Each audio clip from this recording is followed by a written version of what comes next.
Hello there, and welcome back to the Senate podcast. This is a special episode, folks. I'm here with a very special guest, Stefan Gagne, who is the lead writer at Fiction Factory Games, um, an independent video game company. They're responsible for the visual novels Arcade Spirits, The New Challengers, and the recently released Penny Larceny, Supervillain. Wait, Big no, economy supervillain. I It's a got that. mouthful. It's a mouthful of a title. It makes sense. Yeah. So, Stefan, thank you for joining me. How have you been? I've been doing good. Mostly been attempting to poke at Baldur's Gate 3 and working on another game project. Just like splitting my time between those two things. Yeah, I have like a big backlog, and I saw that Baldur's Gate 3 is eventually gonna come to consoles, and I'm just like, Yeah, no, don't do it. Don't do it. hold off. Yeah, just Stay like focused. wait until you have time. Yeah. I do not really have time right now, so I'm probably going to put it aside. But because it is like one of those enormously threatening games. Like whenever I see folks on Reddit saying like, "Oh man, this game has 100 hours of gameplay," I'm like, that is a threat, not a promise. I know, That like is that saying just this will become your job. yeah, I mainly gravitate towards like smaller experiences anyway, so that's Yeah, cool. But yeah. like even like I'm playing two RPGs at once now, and I don't know why. Oh dear. I don't know. So All yeah, right. that's me in a nutshell. I'm a video game developer. I do indie games, visual novels, narrative games, however you want to call it. I've been doing this for about 4 or 5 years now, pretty much continuously. Before that, I was largely writing self-published YA novels, and before that, I actually worked on a series of game modules for Neverwinter Nights. I don't know how far back your RPG lore goes, but that was like the 2000s. I'm not like the biggest RPG guy, so Yeah. I've never heard of that, but And before that, just random bits of writing. And before that, I wasn't born. all right, yeah, like so the inspiration for this episode was like a few months ago, Caleb, who's, the host, he isn't here as you can see. Um he said, "Hey, it'd be cool to, try and reach out to some indie developers to have them on the podcast." And immediately I was like, I need to talk to the guy who wrote the Arcade Spirits games, because those games, like, I lost my brother July of last year, so I was playing the games around then, and like it was just the perfect thing for me at that time, like such Yeah. like chill, positive vibes. I got to spend time with these lovable characters that I just grew to love, and I genuinely feel like are my friends. So, I'm really grateful to you for that, and I'm excited to get to peer into the mind of a genius a little bit here. That's stretching it a bit, but I'm glad I was able to provide for you during a difficult time. That really does feel good. All right, so the most obvious question to start when talking to a writer of any kind is, what made you want to become a writer? Oh man, I don't know if there was any one particular spark. Ever since I was a really little kid, I was always writing stories. Like elementary school, I was writing fan fiction for my toys. Like even before I knew what the word fan fiction was. We're talking staggeringly old. We're talking 80s and 90s. I'm very, very old, crumbling to dust, dude. And I was writing like multi-page stories just on whatever the heck I wanted to. Always writing, always doing a story of some sort or another. And it just kept going and going and going. I never really stopped. Regardless of whether I could monetize the hobby, I would still be writing. So I'd be like writing stories throughout high school. I'd be writing stories throughout college. Then I started writing game modules, like I mentioned, in Everyone Nights. Then we're going the other opposite direction of time. I started writing novels and finally writing games. It's just like this is my passion slash hobby slash fixation slash unhealthy life obsession, and it's always been there. Yeah, it's interesting that you mentioned, like ever since you were a kid, you always had that spark. Because I look back, I've wanted to be a writer, but I've never really I think I've written like two stories in their entirety, like one draft, but I I haven't pursued it as much as I wanted to. But like, I look back at my childhood and like I used to write stories a lot, and like like when I would like play with my toys and think of like different scenarios and storylines, like that was kind of a form of writing. So it's interesting, like how a lot of people's dreams, kind of the genesis was in their childhood, and like maybe they didn't really realize that that would become like an actual thing. That's really interesting.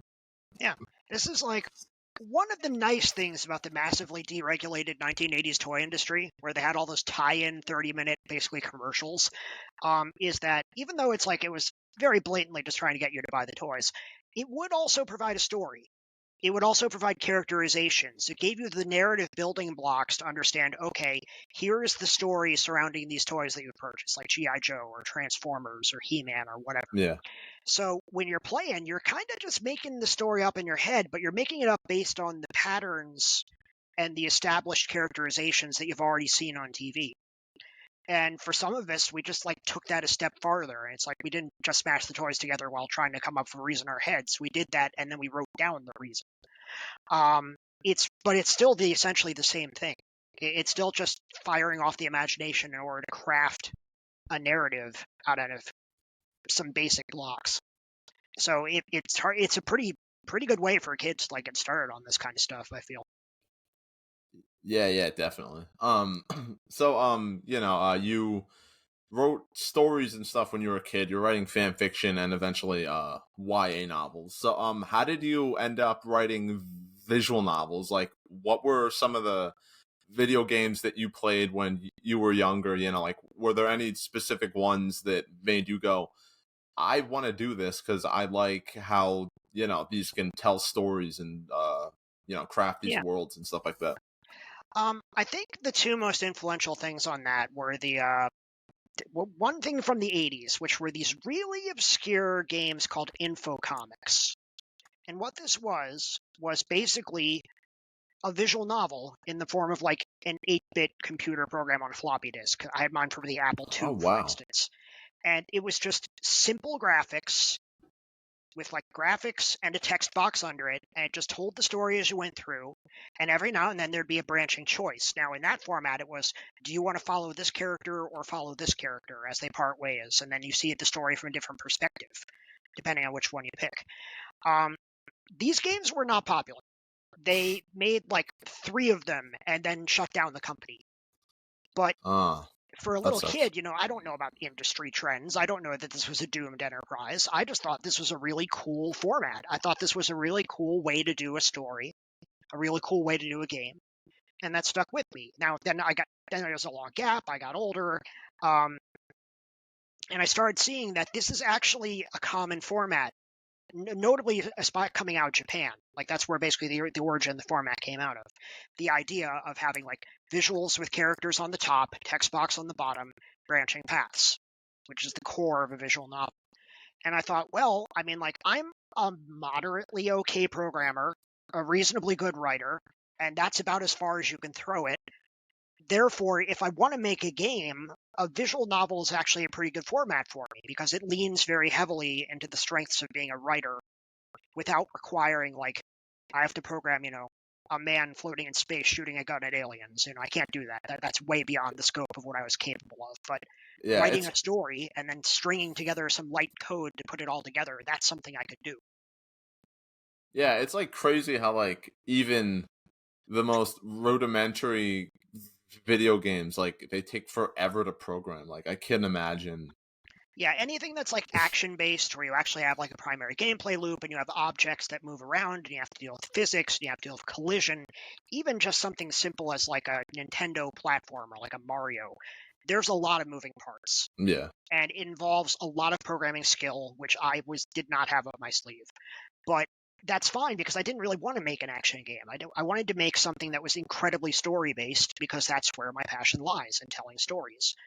And the ideal format for that is something where the narrative is the mechanic. The narrative is the main draw. Like you play visual novels for the narrative. There is art to go with the narrative, and it's usually extremely good art, but it is still the narrative that brings you in. So that's why it seemed like the ideal format.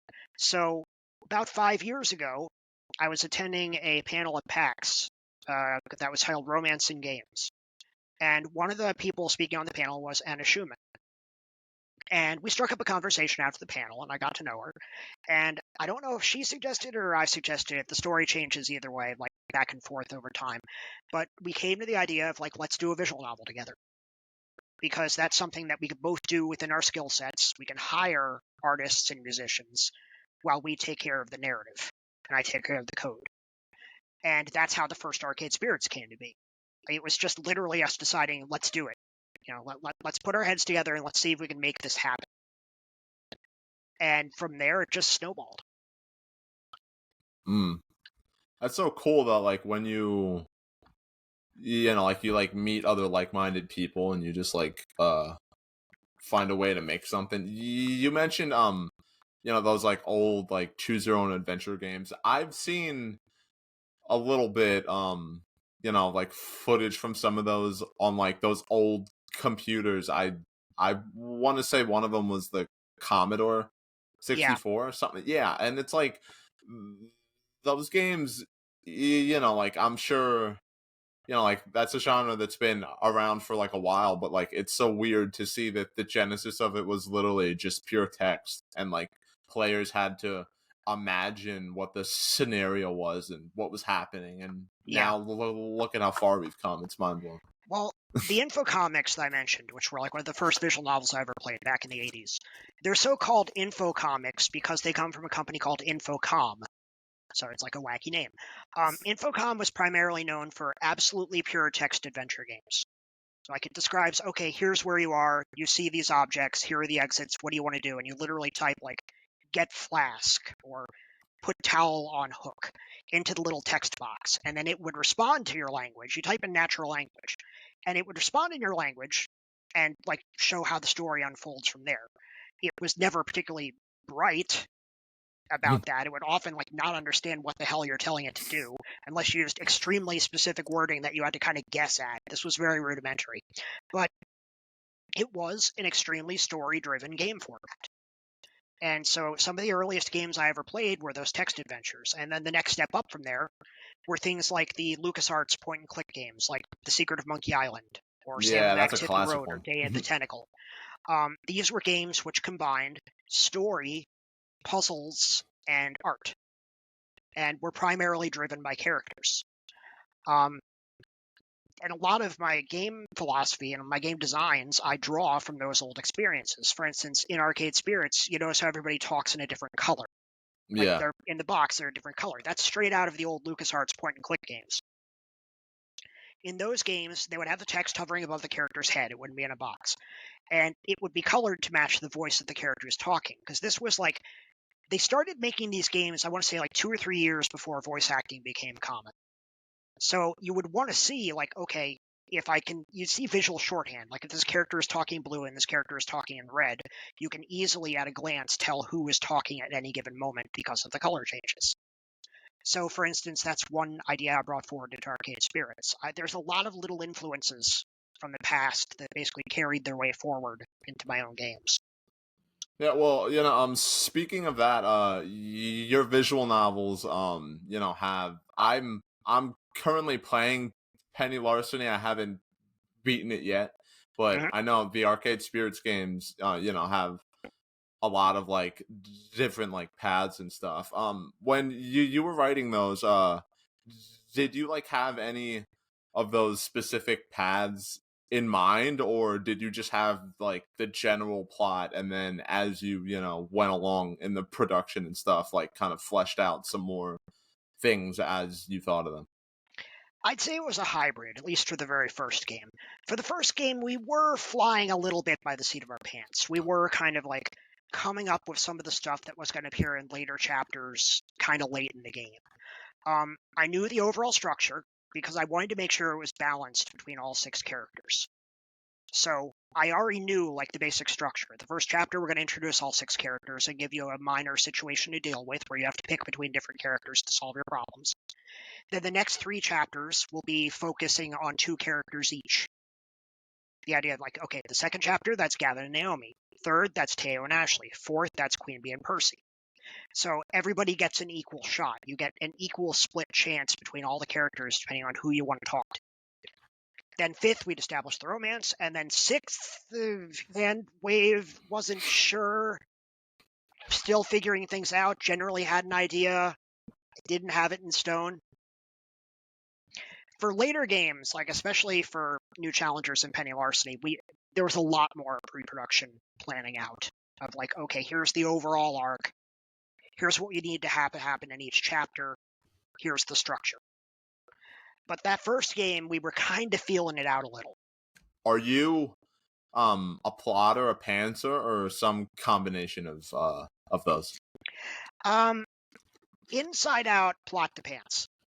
What I tend to do is I start with a very, very broad, high-level overview. Like, here's the point of the story. Here's where it starts. Here's where it ends. Here are a couple steps you need to do in between them. Then you start going into another layer of detail. Like, okay, that's the broad strokes. What's the next step down? What do each of those steps entail? Figure that out. Then when I actually get down into the individual chapters, individual steps of the plot, that's when I go a little bit more seat of my pants. That's when I'm like, okay, moment to moment, line to line, what is this character going to say? Where is this conversation going to go? What is going to be revealed? And sometimes, like in that pants moment, you kind of discover something about the character you didn't think of. Yeah, I've had that happen a lot. Yeah, It's and really it can fun. change the direction. A good example, in Penny Larceny, there's this one hero called Muscle Memory. I don't know if you run into him yet in your playthrough. Probably not. No. All right. He started out as a pretty aggressive, very annoying, self-centered meathead, just a jerk.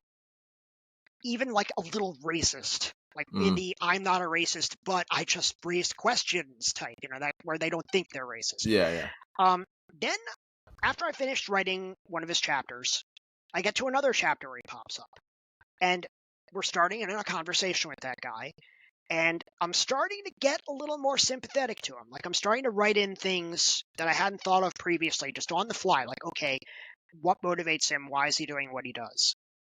And I start realizing this guy is actually not the one-dimensional jerkwad that I had him be in the previous chapter. There's more going on here.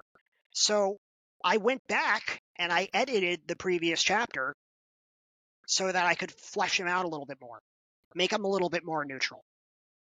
Make him a little bit more of like, yes, he's an antagonist standing in your way, but you understand why.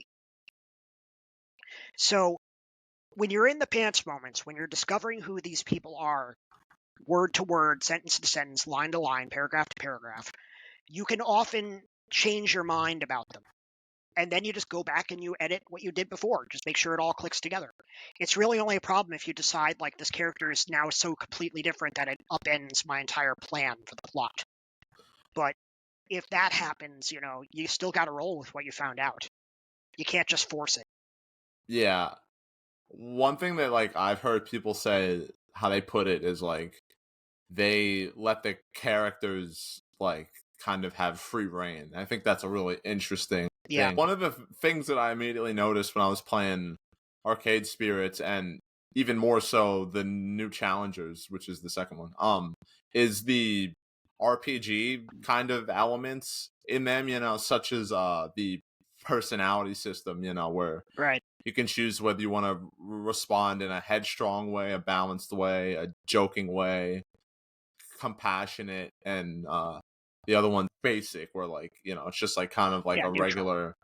You just learn more and push it along. Yeah. So that's not something I've seen. Like the only other visual novels I've played that I feel like had anything kind of like that was Across the Grooves. I'm not sure if you're familiar with that one. Not familiar, no.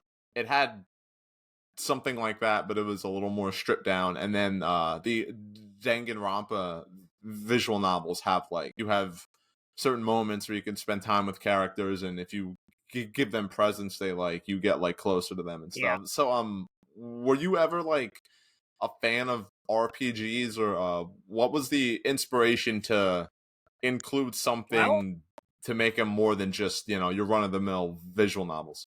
That system is directly inspired by the greatest cover-based dating simulator ever made, Mass Effect. And it is a cover-based dating simulator. Let's be fair. Commander Shepard has a very close relationship with the chest-high wall.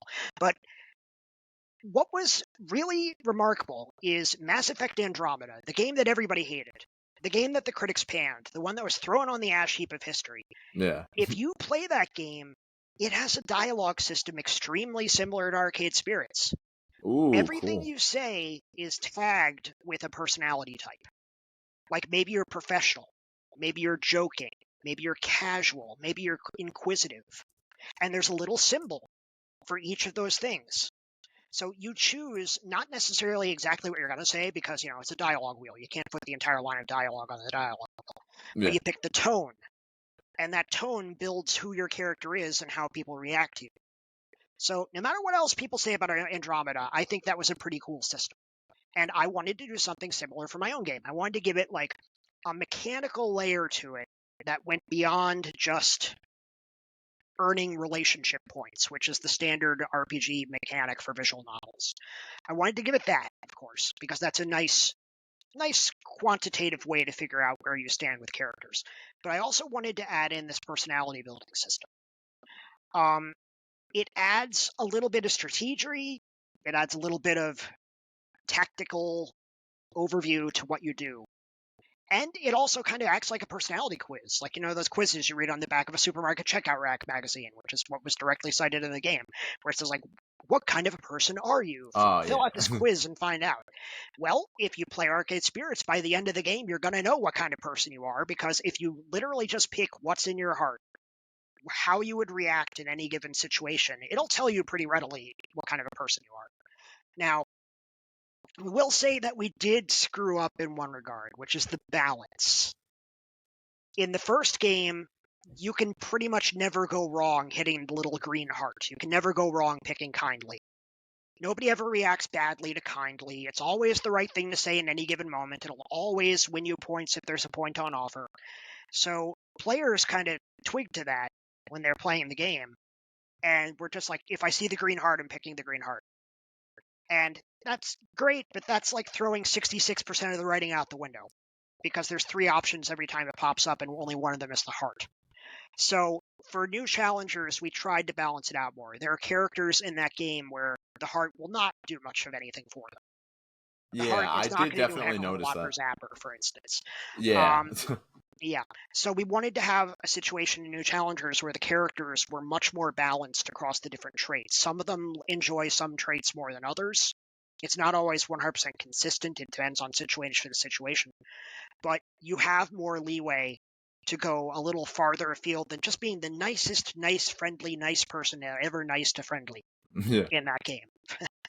Yeah, well, like the narrative adventure genre is like my favorite genre of video games because of how invested I get, but they also hurt me. Like you were saying, like playing, those games is kind of like a personality test. And like generally when I play those games for the first time, it's funny that you mentioned in the first one, in the first Arcade Spirits, you could just pick, the kind response, and that'll never fail you. I Yeah. never want to hurt anyone's feelings. I'm not like a total marshmallow in real life, but I also try to avoid conflict just because I'd Yeah. prefer just to avoid.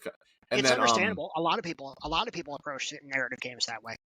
yeah, and then, one of the things in new challengers that relates to this that really just floored me was at first I was like, oh, I played the first game and I was kind, I'm gonna play the second game and be headstrong, like I'm just gonna be like a go-getter and stuff, and because of the backstory of the main character that felt right. And then I got to that scene with when the main character is talking to his or their Iris, and they're basically like, yeah, when you were a kid, you felt like you had to, like always win, like always be victorious, or else people like wouldn't respect you or whatever. Yeah. And then that just floored, like I was like, first of all, I don't like that I'm being personally attacked by this game right now. But like, The attacks will continue until morale improves. Yeah, and then like I played the rest of the game being more level headed because that was kind of a ego check for me as like, oh, I was like subconsciously playing the game and being the kind of person that I feel like I have to be in real life, but I feel like maybe I could, let my guard down a little bit. And so that was like a really interesting Yeah, it's moment. that moment was really that moment was written and rewritten many, many times because it's doing a trick that's really hard to do in narrative games like these, especially ones where you're kind of putting yourself into the character, where you design your character, you name your character is you. Yeah. It's told as I from the first person perspective, which is that if this character in the world actually has a motivation, if they're not just a completely and utterly blank cipher with no personality and no drive and no motivation beyond what the player clicks on, then you need to be able to get the player, the one behind the keys, to sympathize with the flaw that the character they're playing has, to understand this flaw. Like, here's a good example. In the first Arcade Spirits, there's a moment where you realize your roommate, your best friend Juniper, didn't tell you about a job opportunity. She Yeah. kept that back from you. And you have the choice. Do you want to get mad at her over that, or do you just want to completely let it slide and act like nothing is wrong? I Now, actually struggled with that a little bit. I'm yeah, like, I don't know, man. Like, I mean, well, I like love these characters that I met, so, but she also lied. most people who played that game, because I watch people streaming the game. This is like not just for fun or ego tripping. This is literally research. Yeah. This is me seeing why people choose what they choose and what they choose. Understanding the mentality going on, because the streamer will talk the process aloud. And almost everyone picked just instantly forgive Juniper and forget that this was ever a thing. Now, okay, I did provide that as an option, but the problem is that this dismisses the very valid concern the player character should have that, like, okay, but how am I going to make rent? How am Yeah. I going to eat lunch? I don't have money coming in. This was a lost opportunity. But because we gave you the opportunity to say, whatever, it's fine, I don't care, it kind of strips away the power and the risk of the situation that you're in. So for new challengers, when I wanted to say, okay, your character has an unhealthy fixation, you're not allowed to just immediately dismiss it out of turn and say, okay, whatever, I won't worry about that anymore. Mm. I'm the player. I'm the player. I'm sitting behind the keys. I feel invincible because I'm not actually in this world, and I don't have to worry about eating and sleeping and paychecks. So therefore, I'm not going to get upset about it. I will just choose the option where my character does not have any worries or cares. We didn't allow that in New Challengers. You have to deal with the realistic fallout of the character's fixation on winning. Whereas in Arcade Spirits, we let you just sort of dismiss it and trivialize the concern. So that's like just an example of growing from game to game in terms of like, we need to be able to lead the player to actually connect with the character not always succeeding and not always being able to deal with everything that's in front of them. And this is one way we can do that. Wow, it's interesting that you put it that way because one of the other things that worked in tandem with that to just make that game just resonate with me so much was actually Jinx. Because when you know just to divulge a little bit about myself, I love redheaded women.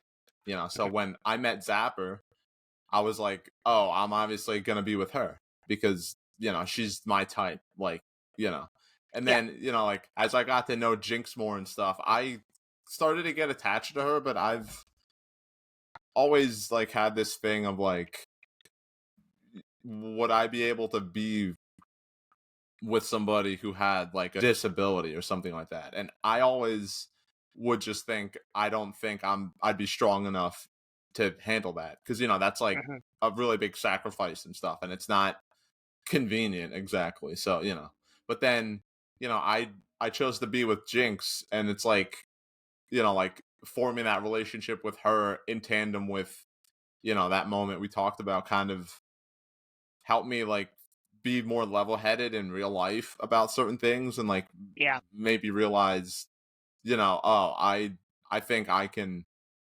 handle a lot more. So that was Yeah. I And really that seems applaud to you and Thank you. Yeah, for that that seems to because fit that was Jinx's personality because Jinx every character in the game is defined by 2 of the 4 personality traits, and generally they respond well to either of them. In Jinx's case, it's steady and gutsy.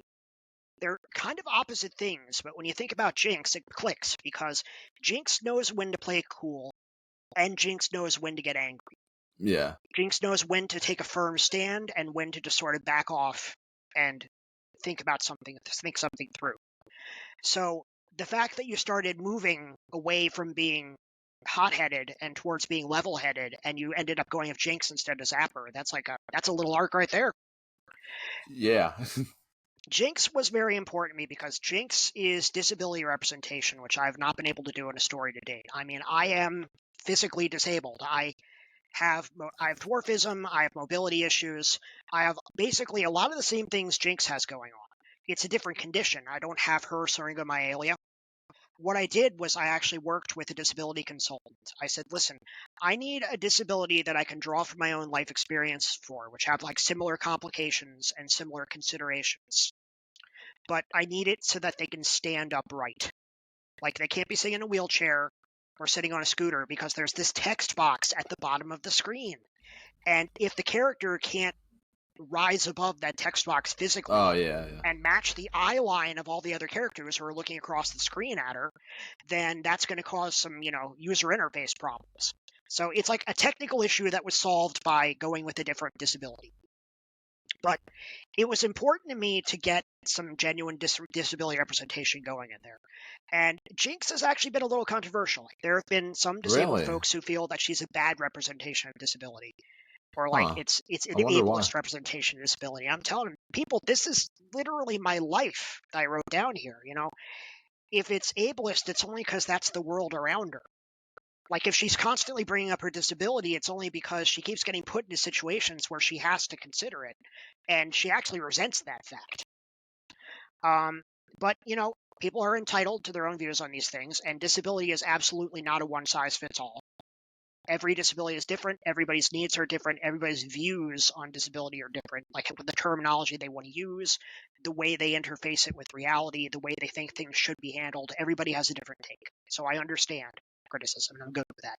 But it was still important for me to take a crack at getting disability representation in there. And as you say, it helped because it helped you see a perspective that you weren't familiar with and weren't sure you'd be able to step up with. Yeah, I didn't know about, your disability at first, and then, I wanted to learn a little bit more about you, and then I found that out, and then Yeah. would I be wrong in saying that writing Jinx was, like a very cathartic experience Oh for yeah. you? Absolutely. I mean, you put a little bit of yourself in every character you write Yeah, for because sure. you can really you primarily draw from your own experiences, and whenever you have to go wildly outside the scope of your own experiences, you have to do a lot of research. You have to talk with consultants, you have to talk with experts, sensitivity readers, notably if you're trying to write for like an ethnicity that is not your own. You want to do it right. You want to do it justice. You want to see which stories are ones that I can take on, which are not my story to tell, and should really be told by someone who's actually had that lived experience. And disability is just one of the many things that like makes up me that I managed to put into my characters. Yeah. I've noticed, that you like to, you said you like to do research by watching people play your games, and I've Mm-hmm. noticed in your Discord server, you're like talking to other fans in there Oh yeah. about the project they're working on now and stuff like that. And I've never really seen uh that kind of a thing done, by like creative people. So was there any particular inspiration for, like why you wanted to open up such a collaborative way to write your stories? Well, I mean, honestly, that's how I always used to do it. When I was writing young adult novels, when I was doing the Neverwinter Nights modules, I would openly talk about them. I would discuss them with folks who were interested in them and like gathering to talk about it. I had like comments and feedback forums and forums. This is back when we had forums. That was always my process. It was only when I got to Arcade Spirits and we started saying, okay, let's get like an actual game publisher on board for this. let's bring on a professional company. Let's do this like a real video game, not just like a hobby project. Let's go all out on it. And the agreement was that we were going to be under NDA. We're not going to talk about the game. We're going to strictly control the communication of the game. We're going to control our timing of the communication of the game because we want to make sure that the press is only paying attention to it when we have something noteworthy to say and something that's not going to be contradicted later on down the line. Like, how many times have we seen the yellow JPEG from the Cyberpunk folks where, like, they had plans to do a thing and Oh it my fell god. through? Yeah. You don't want to be in that situation. So you want to lock down every single thing you're saying about a work in progress and never say a thing unless you're sure of it. I kind of chafed under those restrictions, quite frankly. I prefer to work openly. I prefer to share the creative process. I prefer to engage with people. And so it was a little frustrating, especially on Penny Larceny, when like I literally couldn't tell anybody Penny Larceny existed until like 3 or 4 months until its release. Because That that's has to just be how you do maddening. things. It is. And we released it, and almost nobody got it. It tanked, so maybe that wasn't the right approach. So for this latest project, I'm going back to my roots. I'm saying, all right, if holding every card close to your chest didn't work for me the last 2 times, let's just go back to how I did my novels. Let's just open up and say, okay, here's what I'm working on. Here are some work in progress screenshots. Here's what I'm thinking about doing with this. I'd love to get your feedback. I'd like to make sure I'm on the right track. I'd like to make sure this is something you'd be interested in. And be more open and collaborative. Now, I will say this is not something you can do when you're like Electronic Arts. Oh yeah. You Yeah, cannot do this when definitely. you're Blizzard or Activision. You can't take a community of like 5 million fans and say, hey guys, here's like a screenshot of this gun I'm working on. What do you think? You'd be, no, that does not work. Oh The yeah. only reason I can do this is because I am a very small scale. There's like maybe a dozen or so people who are in that, little secluded area of my Discord where I'm sharing about Game 4. And that works fine. If that ramped up considerably to like hundreds, then I might need to dial things back because it would just get unmanageable. So in practical terms, this is right for me now, but this isn't right for everyone. Yeah, I think that's probably like one of the perks of, being more independent, whether you're making video Yeah, games, films, novels. I mean, yeah, like you're not going to be as wealthy, which could be a downside, but you also get to do a lot of things and work in several methods that you can't when you're at the top and you have, a whole bunch of people that, are looking over your shoulder, they yeah. have to approve everything you do.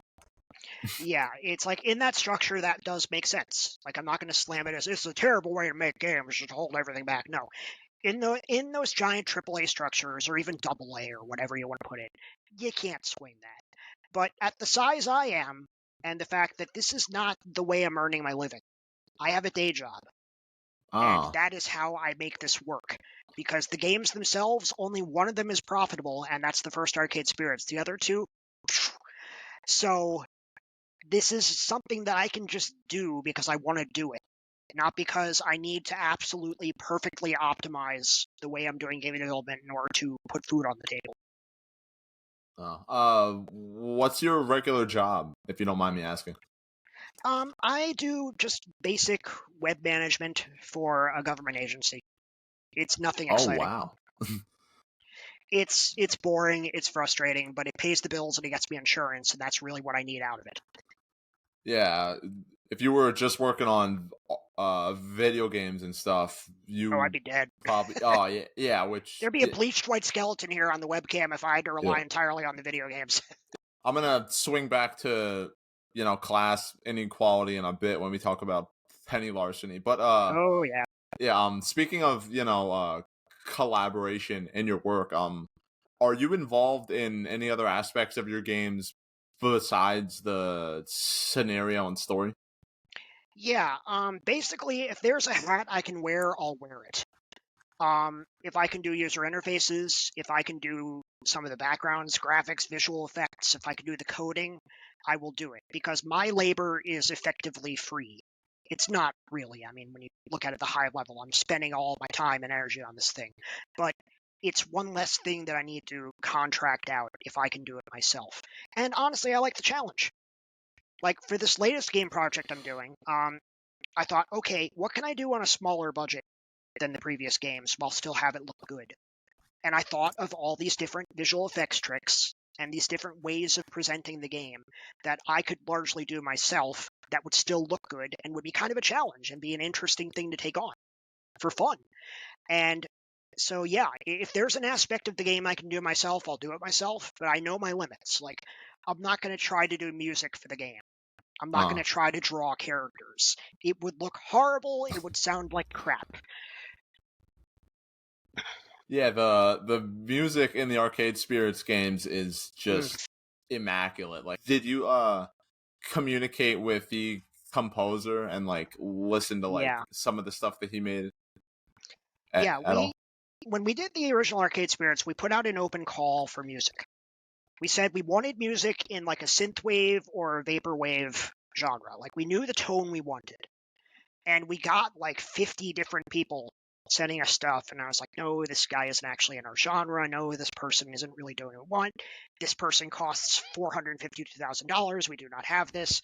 And we landed miraculously on Greg Murrells, who was doing these amazing synthwave songs and was I don't want to say a hobbyist, but like definitely like on the same scale we were. We were like basically both of us trying to do something out of almost nothing. And the music was just delightful. Like I immediately bought every album this guy had on Bandcamp because it was just chef's kiss, amazing music. I was like, this person actually wants to work with dirtbags like us. I'm amazed. And it just clicked. And we got the contract going, sent some sketches back and forth, like here's what I'm thinking about for this song, here's what I'm thinking of this song. I'd say like I need songs that cover these emotional ranges that fit in these situations to draw from, and just this collaborative back and forth process until we had the whole thing ready to rock. And the same thing followed for TNC since the same musician did TNC. I've never heard music in visual novels that good that weren't made by like Spike Chunsoft, or one of these Oh big yeah. studios. But like it, like he, like it made me think of that meme about the Disney Tarzan movie where like the producer of the soundtracks like, okay, Phil, you're working on the music for this movie. It's about a guy who lives with a bunch of apes. You don't really have to try that hard. And then he just goes into the studio and just makes a straight banger. Like Oh yeah. he really, man, shout out to Greg. He's Yeah, gonna do great things. Greg, they are just an amazing musician, and we were very, very lucky to work with them. That's the end of the general questions. I got some about Arcade Spirits. Mm-hmm. So we talk more about that, which always Sure. makes me happy. So just right off the bat, what was the inspiration for the overall story and world? Well, Anna and I were very interested in doing a romance-focused game. And I wanted to draw upon things that were long-standing situations I liked, long-standing narrative structures I liked, and things I was into. And the idea of doing a 1980s workplace comedy sitcom, like your Night Court, Cheers, Wings, things like that, where it's like people who are brought together in sort of a found family structure underneath the cause of one particular organization or one particular company, all pulling in for the same thing. And at the time, I was very, very into arcade cabinet restoration videos on YouTube, on people who like film themselves like bringing these old, junked up 1980s arcade cabinets back to life with new components, trying to fix monitors, doing lots and lots of testing when things wouldn't work right. Now I And I see thought where we'll bring it together. Naomi came from. Yeah, exactly. Very much from those. A lot of the terminology that Naomi uses in her scenes about repairing cabinets is straight from those YouTube channels. It's all authentic. And Anna and I both had a love for retro games, and so it made sense. Like we'll take the things that we're passionate about and put them into a game. Yeah, I really like the laid back vibe, but there were certain story turns that I didn't expect. Like Oh yeah. in particular, playing the first game when you go to Dekonami's mansion, and I in my first playthrough I chose to join Naomi in the basement to look at like possible machines that they could bring back because she was who I dated, so I wanted to spend as much time with her as I could. And in a corner somewhere in the dark is a game called Polybius, and I was Polybius, like, yeah. I know what that is. Yo, is this gonna be like? Is this where we're going? So there, and then Yeah. there's the whole thing with Iris, kind of leading and uprising depending on your choices and stuff. So Yeah. did you have any of these like like crazy story turns in mind when you started writing, or did you just have Oh, yeah. a moment where you're like, I want to be really weird with this? No, we had a lot of those things in mind. Polybius is part of arcade culture, and this whole story was Yeah. basically meant to be a celebration of arcade culture. So it made sense to include this, urban legend, tall tale creepypasta of arcade lore. And especially at that moment, because like I mentioned, this is right after you find out from Juniper that you missed you missed a better job opportunity. And so you should be questioning, like, am I where I need to be? Is this what I should be doing? And wouldn't you know it, then you bump into Polybius and you have to start basically interrogating yourself. Have to start coming to some emotional realizations. No, this is where I want to be. This is what I want to do. And here's how I can move forward with it beyond just, punching in each day. You can champion the cause of the Funplex. You can make it soar. You can be ambitious. You can believe in the dream. So the Polybius situation, beyond just being a fun little, horror comedy moment, is an important character moment because it represents a turning point for your player character into which they start throwing themselves wholeheartedly into the Funplex. So that was absolutely in the plan from day one. There were a couple other little things that I don't want to spoil for your listeners that Yeah, yeah, happen. Let's yeah. just say the identity of a character that gets revealed in Chapter 7, or actually in Chapter 8, the very start of Chapter 8, when you find out, wait a minute, this person actually knew this person, and there's a relationship between them. That was actually decided on pretty late. That wasn't actually part of the original story, and yet it ended up being one of the most pivotal things of the story. That's where I mentioned that, like, Arcade Spirits, the first one was a lot more seat of your pants. For the second one, things like that were absolutely planned out way the heck ahead of time. There was a lot more planning and preparation for the big turns at that point. Yeah, that Polybius moment is also the first appearance. I'm pretty sure, I might be wrong, it's been a while since I played it, of the quote unquote turn-based combat sections where like you're Yeah, fighting there's a sort of a version of it. opponents and you have to shoot. So first of all, I'm just curious, like, is there any way to fail those, or like is there like any kind of strategy to it? Yes. Well, Okay. not in the first game. Like in the Polybius encounter, I considered having a fail state where you would literally just die and that would be the end of the game. But it's like it became pretty clear as we were making the game that fail states aren't really an Arcade Spirits thing. Like nobody plays these games in order to face a challenge and then lose and have to reload their save. Yeah, That's not really what people are looking for. So no, you really can't fail, even though it it claims, oh, you're in danger. Things are bad. You're losing health. Really, it's just window dressing to raise the tension and give you a little bit of sense of excitement. You can't fail it. But in the second game, when you're doing the Fist of Discomfort mini games, you can fail those. I'm gonna be like I'm not really a RPG fan, especially turn based. So I had no idea what kind of strategy to use sometimes, and I'm just like, I don't know. I'm just gonna wing it and see what happens. We tried to put narrative clues in there, like, okay, these characters are really angry and they're primarily going to use attacks and specials. So plan accordingly. Or we would throw in a twist of like, okay, we think this character is going to be defensive. Wait a minute, they started out attacking. Maybe they're doing something against their usual strategy. We tried to have narrative hints. But the cool thing about it in that game, first of all, you can skip the mini games. That was in the plan from day one. Is like, oh yeah, for that's right. people who just don't want to do this, who don't want to have this little game within a game, let's just let them skip and they can decide their own narrative outcome. That's fine. We don't care. We're not going to force you to do it. But the other thing is that, and I took inspiration from the old 90s Flight Simulator Wing Commander for this. If you win or if you fail those little mini games, it changes the story, but your story still continues. You can fail every single Fist of Discomfort match in that game, and you will still play through the story to the end. It'll just be a different story. You don't lose anything. You don't miss out on any story beats. It was important to me that, like, your success and your failure in that little mini game is not just, oh, well, you better reload your save. I guess you didn't win. No, it's teaching your player character how to deal with loss or how not to be a sore winner. I think the customization aspects of your games are really cool. I'm gonna swing back around to that in a little bit. So Okay. the last Arcade Spirits question, one of the hot cultural topics right now is artificial intelligence. Oh yeah, everybody Yeah, loves buddy. it. No, it's terrible. So Very much you so. know that's a hot topic right now. Did you know that your work on this game would be prophetic in any way? Not really.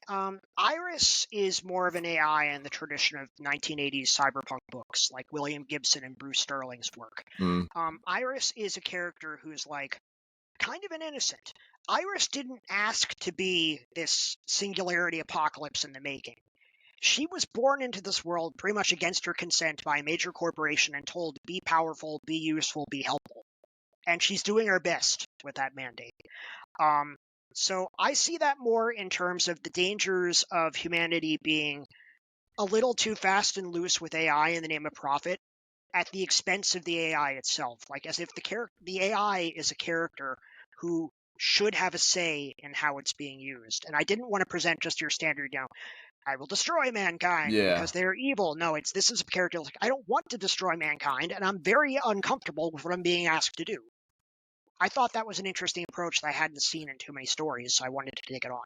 Yeah, that really ramps up in the new challengers, and like by the end of it, I didn't really get a positive ending in regards to her story, and it made me go.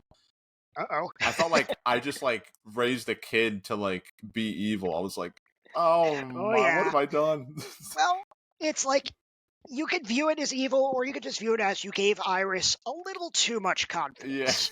You gave Iris a little too much gumption.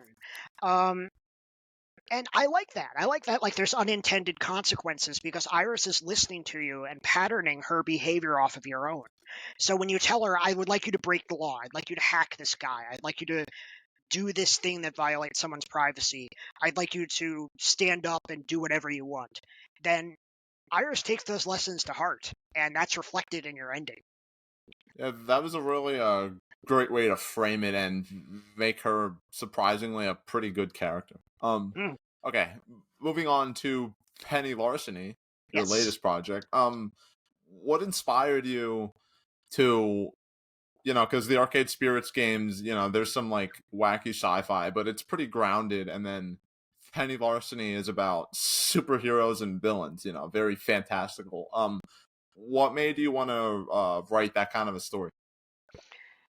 Honestly, I wanted to do a social satire. I wanted to do political humor. I wanted to take all the things I was worried about and concerned about and mad about and put it in a game. I wanted to get that out there because it was on the forefront of my mind and it needed an escape. We had some of that in New Challengers through like Loxley's storyline, for instance, or some of the things Domino talks about, but it was still largely just a game about arcade culture, even if it was also critiquing capitalism. I wanted to go all out. I wanted to take it as far as I could, really go out on a limb. And it felt like the right story to do. I felt like taking it through this lens of this exaggerated superhero, supervillain world. If I could show this like streamlined parody of the 21st century through the lens of these larger than life characters, then that could be a fun combination. And it panned out. It's like it had the right amount of refuge and audacity that I could get away with talking about some of this stuff in a jokey manner and have people go, haha, that's relatable. I hate that. And I feel that the formula clicked pretty well. Yeah, I one of the characters that stuck out to me in terms of that was I somehow I've forgotten his name, but the the doctor, Dr. Mayhem, yeah. yeah, doctor, yeah, like him saying like, because I think Penny's like, oh, so do you want to do like big evil schemes, and he's like, nah, I just want to share my medicine and stuff for free, like, Yeah, and like that, like society is just so fucked that, like, helping people without letting people make big profit off of it is like considered a criminal act. Like, I thought that yeah. was I mean, he did literally do a crime. What he did was he took the company he was working for, and when they refused to release his research for free, he went ahead and released it anyway, even though it was their proprietary yeah, information. So they blackballed him for that. But at the same time, you're right. It's like it's also saying that we as a society value profitability over every other concern, and that anybody who doesn't follow that template, that authority, that ideal of capitalism is gonna get pushed out to the margins. In this case, literally turned into an outlaw just because he wanted to do the right thing. That character is very much like that. It's like Dr. Mayhem is in a weird situation. Dr. Mayhem has student loan debt far up the ass because he wanted to go to medical school, and his family couldn't just buy it outright. They didn't have generational wealth to lean on. And Dr. Mayhem doesn't really want to be a supervillain. But society has yeah, said, no, you are a supervillain because you're not falling in line and you're not following the template we want you to follow. And yeah. I won't spoil it, but that plays very much into the ending of Dr. Mayhem's story, where you discover a few secrets about how he got where he got. I can't wait. Yeah. A lot of the, like, writing, like, with examples like that is, like, very self-aware, and sometimes you, like, kind of make fun of certain tropes. Oh yeah. Are there any, like, specific, tropes in the superhero media landscape that you wanted to subvert? Um, let's see. How do I do it? I just really liked the idea that superheroes and supervillains are kind of punch clock workplace people. Like, you remember? Mm. Did you ever see the old Looney Tunes cartoon where the sheepdog and the wolf are constantly like doing battle over this flock? The wolf is trying to take the sheep away. The sheepdog is trying to stop it. But at the start of the cartoon, both of them literally punch a clock, like they're checking into a factory, saying "Morning, Ralph. Morning, Oh, Sam." yeah, yeah, yeah. Yeah, that's the relationship I wanted to have going here. It's kind of how they deal with superheroes on shows like The Venture Brothers, for instance. That this is a job. This is how you choose to get by in life, and it's not really anything personal when they come into conflict. Like, I try not to represent the heroes as universally horrible people. There is always a little something going on there. Even like the least redeemable of the heroes is really just trying to get paid. Um, I wanted to use the superhero stuff as a lens more so than making fun of superheroes themselves. Like, if you want something that's literally just satirizing Marvel Comics and all of its narrative practices, go watch The Boys. I wanted to use it for something a bit more than that. It's a bit beyond just saying, "Hey, superheroes suck, haha." No, I wanted to use the superheroes as a tool to say, "Hey, these other things suck, haha." Yeah, that's a really fresh way, because, you mentioned The Boys. Like, it seems like a lot of stories that, want to, like, deconstruct, quote unquote, that genre are just Yeah, like either Watchmen or The Boy. It's like it always has to be that one thing, and I like that you've managed to do something yeah. different than that. We got to Um, get beyond just what if Superman was bad? It's yeah, like, like, okay, that's never been done thousands that's of times. level one. That's level one of making fun of comic books. That's Exactly. the bare minimum you can do. You really got to go beyond that, or else you're just not going to say anything new. Yeah, exactly. Speaking of being meta, I didn't understand this part of the story at first until I did my first caper with the I'm still not remembering characters' names. The All leader right, of the 12 cult or something like that. the Overmistress, yes. Yeah, the Overmistress.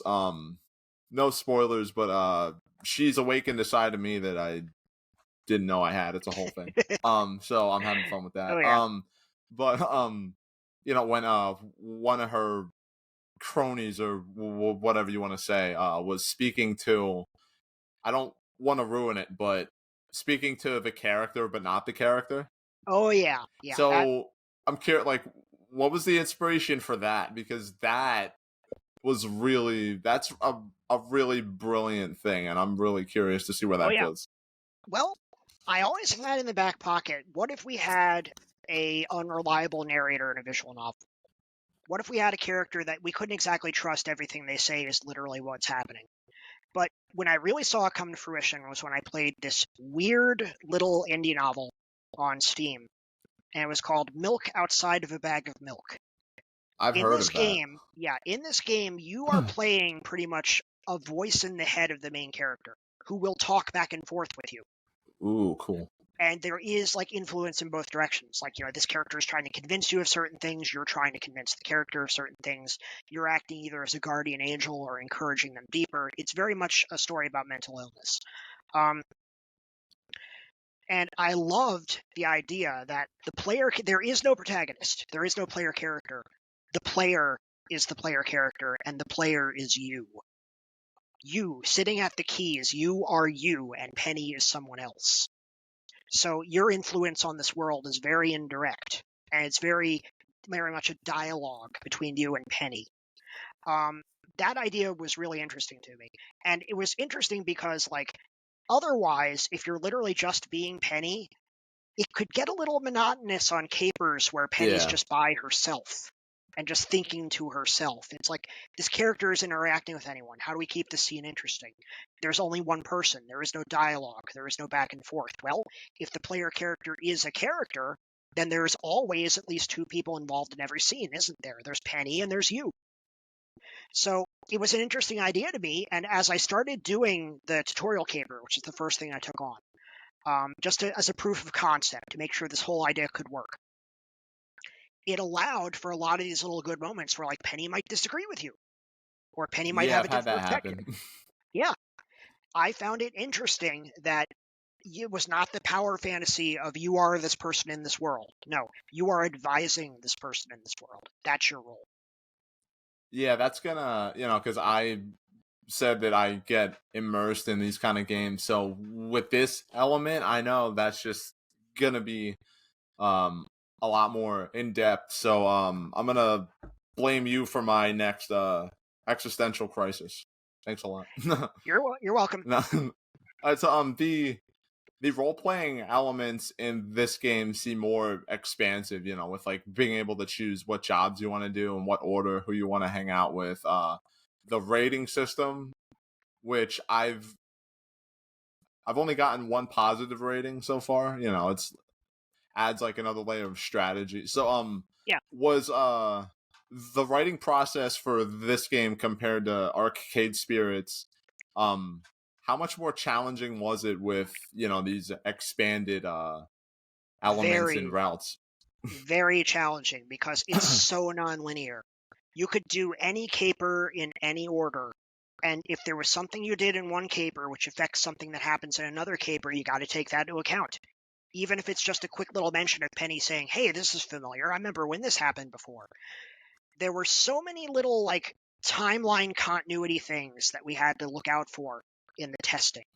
In fact, when it came down to it, like, after most of the bugs were fixed, our testers primarily were focused on what happens if you do this caper before this caper.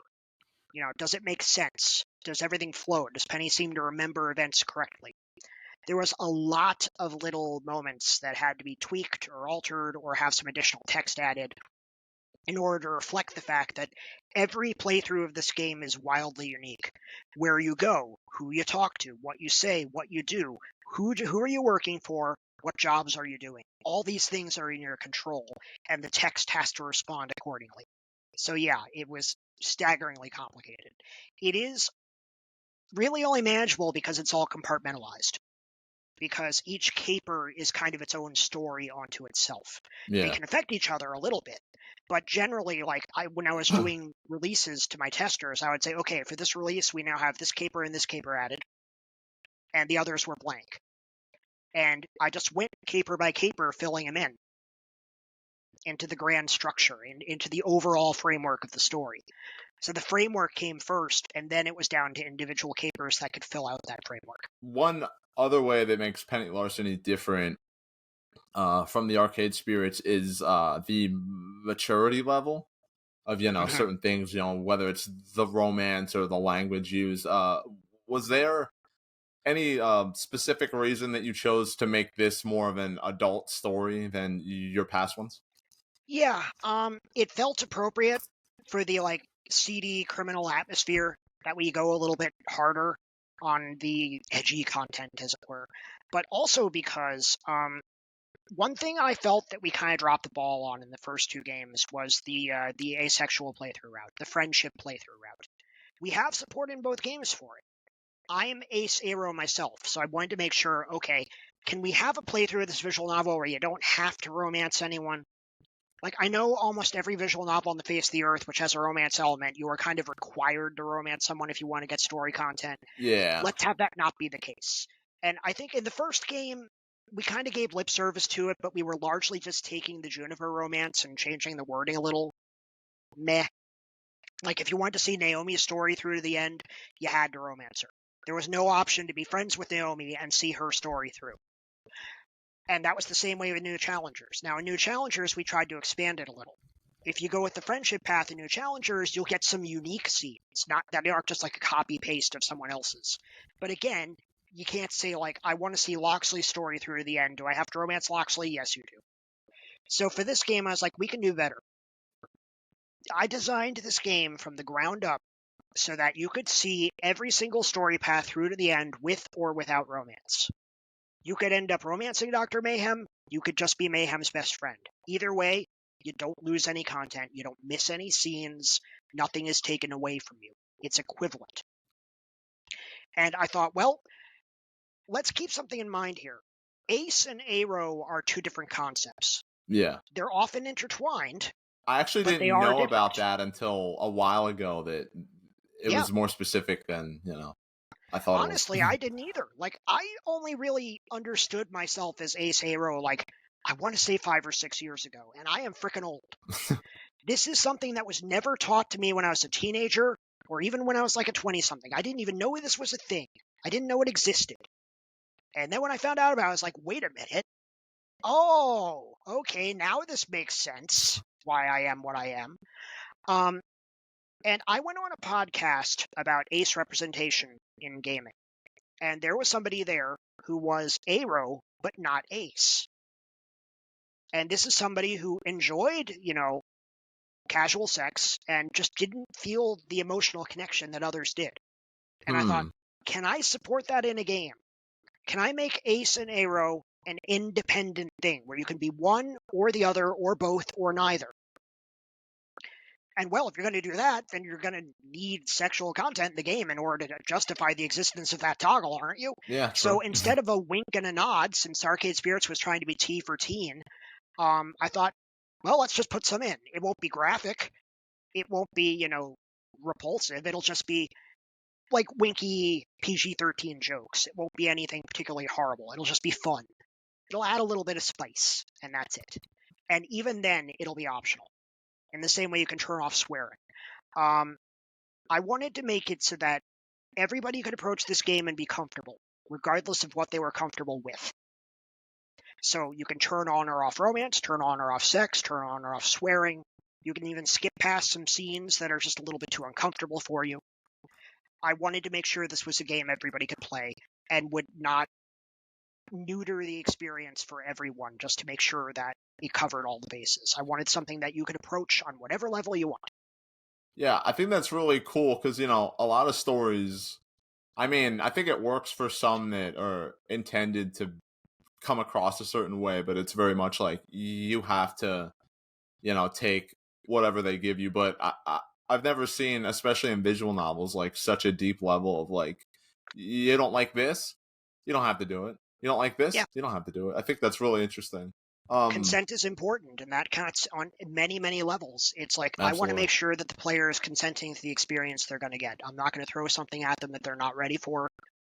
I think we had a few wham moments in the Arcade Spirits games that could have been handled better, and I think the fact that we approached this game with that in mind, so that you could literally just skip over those moments if you wanted to, by either not doing that caper or having Penny let you skip past them and summarize. Um, it was important to me that we let people approach on whatever level they want. It's I was wondering, but I didn't, just want to be intrusive and bring it up. But then Go ahead. now that you did, I could ask about it. So yeah, Sure. I did know that you were asexual. That was one of and aromantic. That was one of the things that I found out, when I tried to find a bit more about you. And, the irony of, two of these video games I love that have romantic elements being written by a guy who is both of those things was Yeah. really interesting. Was that like weird for you to reconcile, like why you wanted to make video games with romance when that's not something you care about, or did you just approach No, it not really. for like other people It's that would you want write that? stories based on your own life experiences, but you also write stories based on other life experiences that interest you and that you feel you can write. Um, I can certainly write a romance. It's not that hard. It's not difficult to uh understand. It's not like my brain just doesn't comprehend romance. I yeah, just yeah. personally don't, am not particularly interested in it. But I can still enjoy a story which has romantic elements in it. It's really not that difficult, honestly, to get yourself in that mindset. Now, I will say that, like, when you're playing Arcade Spirits, the first one notably, if you play through like Teo, Ashley, or Queen Bee storylines, you'll probably notice they're a little hotter and heavier than like Naomi's. Yeah. And that's because those were written by Enna. She is a fiend for romance stories. She loves them. Um, I am not, which means my romance stories tend to be a little more engaged on the emotional, psychological level rather than that deep, passionate level. And that's just a difference in writing style. Um, but that is like one way you can tell this is a romance written by an arrow person, is that like Yeah. it's not really staggeringly hot. It's just trying to go for this deep emotional bond. Um, but yeah, it wasn't really alien to me. uh, It's not something I had to struggle to do. I just you're a writer. You write things. You make up stories. I'm not an elf, but I can write about elves. yeah, that's yeah, a lot of these things, admittedly, they're like, I have certain blind spots when it comes to like, like certain sexualities, Yeah, races and stuff like that. So it's been really interesting to kind of learn the how yeah. extensive, expansive, I guess, would be. As much as I want to write diverse stories about diverse people and tell stories about other walks of life, I do know that there are some things that are not my story to tell. Yeah. Like, I considered having an autistic character in one of my stories, and I was like, I don't feel that's my story to tell. I don't think I could do it justice, and I don't want to speak on behalf of someone else. I don't want to take their voice. That's an example of, like, you got to know your boundaries. You got to know the things that you feel you can dip into through research and through consulting, and the things where it's just like, this isn't really your tale, and it's presumptuous of you to think that it is. But in terms of romance, I feel that's something that I can put in my wheelhouse and I can take on, even Mm. if it's not my personal thing. Yeah, it's really important to know your limitations. Some people, they're well meaning, but it seems like they try and speak on certain things that maybe they shouldn't Yeah, speak on. like, Yeah. dude, you don't need to step in as the savior here. You don't need to say, well, I know this person's life experience because I've read Tumblr. Um, you got to know where you can do things like that and where you really should not. Yeah. And I think this is an example where I think I could step in. So I went ahead. But there are things where I certainly did back away. Okay, we've been recording for a bit, so I just have three, kind of miscellaneous questions that I want to Sure. And end then the I'll go get episode dinner. with. You're currently working on your next project. Right. I saw you were saying because your games, except the first Arcade Spirits, haven't been that profitable that it might be your Yeah. last. I hope not, but I mean, I hope not to. yeah. If it Um, comes down to it, I can just dip into my life savings and do this. I do have a day job. It's just like I don't know how, like, where the line is drawn between personal responsibility and like just going for it. I'm still figuring that yeah. out. And I'm hopeful that Penny will find a wider audience. Like, it's certainly landed with the folks that it's landed with. Like, the folks who played Arcade Spirits and played Penny Larceny, they love it. And I'm very, very happy with the response. I do not blame my fans for its poor sales. They have done Yeah. all that and more to support me. It's really a matter of marketing, and I do have professional marketers working on this to try to get the word out to a wider range. But yeah, I'm certainly doing a fourth game, or at least I'm going to try. I'm not going to promise. You never know. Things happen. But I am aiming to do a fourth. I don't know about a fifth. It's way too far in the future. We'll wait and see. Do you want to share any details about what you're working on now, or would you Yeah, prefer to keep it close it's to the not chest? something. Well, it's not Oh, something that I'm like trumpeting on social media or trying to do hype and promotion and reaching out to press for because it's so early in the process. But like I mentioned, I am openly talking about it and collaborating on it. It's just not something that I'm really pushing. It's like I'm trying to find the ground where it's like a low murmur in the background as I do my work. And once it comes closer to release, that's when I'm going to start busting out the trumpets. Currently, and this name has changed several times, the project is called The Shadow Over Cyberspace. And it's a mashup of Y2K internet culture and Cthulhu. oh wow. That it's like Lovecraftian entities are on the internet, and they are going to bring the end of days on January 1st, 2000. That And you sounds are trying insane. to navigate those waters. That sounds awesome, man. I can't wait to check Yeah, that out. it's evolved a few times. It started out as a story about ghosts, and then it became a story about it being in a nuclear bunker with a bunch of malfunctioning AI, and now it's about Lovecraftian entities. So who even knows what's going to be next week? But this one has been pretty solid for like a month or so. So I think this is probably the one that's going to stick. We are really, really, really early into development on this, so everything I say should be taken with an entire shaker of salt. Is it gonna be I noticed Penny Larceny right now is only on Yeah, Steam and Mac and I think Linux. Am I yeah, wrong? Steam, Mac, and Linux. Yeah. So are there? Did you eventually want all of your projects to also be on consoles, or is that just a Yeah, matter of like it's finding the money and stuff like that? that's it. It's really down to money. It's that there's really only like one or two companies on the planet that can port games using my engine, and we would need to get the money together to justify it. And right now, we are not there for Penny Larceny. Maybe in the future, like it is capable. It is capable of being ported. I did not do anything with the interface that is strictly PC only, but we would need to have the funds to do it and to justify it. And right now, it's not there. But you never know. Speaking of funds, this is like a fun brainstorm that I thought of. Hmm. If you had, like a unlimited budget, unlimited Oh yeah, resources kind of thing, do you know what kind of game you would want to make? Telltale. I would want to make. I would want to make something like the Telltale Walking Dead games, like The Wolf Among Us, like Sam and Max Save the World. Hmm. I like that format. I feel that it's a good mix of visual novel presentation style with really strong visuals. I think that's a really good format, and it's not one which has been explored enough because it's really only been one company that's worked on it. Yeah. And recently released Stray Gods is another good example of it using a different aesthetic. Um, I still would certainly do a narrative game. I wouldn't suddenly launch into doing like Halo. Um, but yeah, if budgets were unlimited, we would be talking like full voice acting. We would be talking full animation.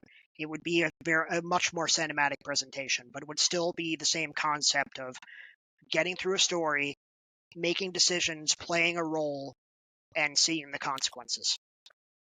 Yeah, that would be awesome to see you work in that field. Yeah, the Telltale Walking Dead games absolutely crushed me, man. Yeah. I And they got good as they got along. Like you can see their evolution as game designers from the first one straight through the last one. You can see where they started like honing their craft and expanding their capabilities. I didn't always agree with every decision they made in terms of the narrative because honestly I don't like The Walking Dead, but the presentation of it and the interface and the way the narrative plays out and the complexity of that narrative got better and better and better until they got to what I feel is their zenith, but was criminally underplayed, which was the second season of their Batman Telltale series. the Batman, I love that. I love both of Yeah, those the first one games. was good. The second one was chef's kiss excellent. Yeah, I prefer the second one, like the relationship with Catwoman and stuff. Yeah, I and like got the Wow. ending where I didn't know this until I looked it up. That like she got arrested, and there's a way to like get Amanda Waller to release her, and I didn't know that. You So, got her arrested? I didn't know that was possible. or I think she got There were captured by Amanda Waller or something. so many variations within that story. It's just amazing. But yeah, if I had unlimited budget, I would be using something along those lines. Absolutely. Man, I'm still hoping that would eventually be possible because that would. And You never know. I kind of want to be an actor, so maybe I could even be in one. Who knows? If we do an open casting call, man, throw your name in the ring. Oh yeah. But like, as you see of Penny Larson not having acting, it's like it's very, very expensive to get voice acting into a game, even partial voice acting. So you have to like weigh the benefits versus the costs. But yeah, in a world where I had, infinite budget, I would be doing something along those lines. And then my final question is what advice would you give to anybody who's like trying to break into, maybe the film industry, the novel industry, the video games industry? What's like the most important piece of advice that you feel they should know? Well, I can't speak to films or even novels because honestly, I have not broken into the novel industry despite writing a ton of novels. They were all self-published. But for games, find people to collaborate with. Know what you're good at. Do the things you're good at. Find people to work with who can do the other things. Combine everything you've got together into one project, and know your limits and work within them.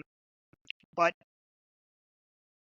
and just like try not to overpay for things. Like Mm. know not just your own personal limits in terms of skill, but know the limits in terms of your finances. Don't crack into your life savings in order to make this happen. Don't think, as long as this is an overnight success, I'll be fine. It will not be an overnight success. Don't expect Yeah, that. definitely. Don't plan for that. Oh God, no. Have a day job.